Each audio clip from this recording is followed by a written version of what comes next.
Le Point Bourse vous est présenté par Bourse Direct.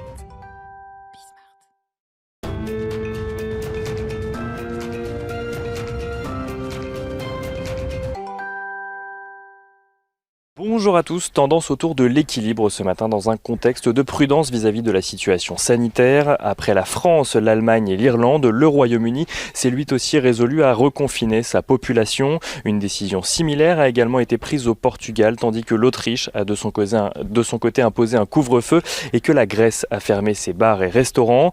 Des mesures prises alors que le nombre de contaminations a dépassé les 10 millions de cas en Europe. Ces décisions laissent cependant craindre aux investisseurs que la reprise économique que l'Union européenne avait enclenché au troisième trimestre subisse un nouveau ralentissement. La prudence est également de mise sur les marchés ce matin alors que demain se joue le scrutin de l'élection présidentielle aux États-Unis. Élection qui donne pour le moment Joe Biden gagnant avec une avance de 10 points sur Donald Trump, mais avec tout de même un écart resserré dans plusieurs États bascules. En Chine, l'activité du secteur manufacturier progresse au mois d'octobre. Le PMI manufacturier calculé par l'Institut Caixin Market ressort à 53,6 points sur la période, affichant ainsi sa plus forte progression en près de 10 ans grâce notamment à l'accélération de la demande intérieure.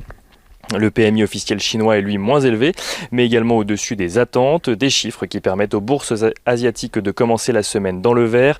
Le Nikkei au Japon gagne 1,39% ce matin, tandis que le CSI 300 est lui aussi dans le vert. Côté valeur à la Bourse de Paris, Unibail-Rodamco-Westfield annonce une baisse de 29,5% de son chiffre d'affaires sur les 9 premiers mois de l'année. Unibail-Rodamco-Westfield qui prévient que le retour au confinement continuera à peser sur son activité. Air France-KLM annonce de son côté ne plus bénéficier du plan d'aide mis en place par le gouvernement néerlandais, les pilotes de la compagnie aérienne ayant refusé comme contrepartie le gel de leur salaire jusqu'en 2025.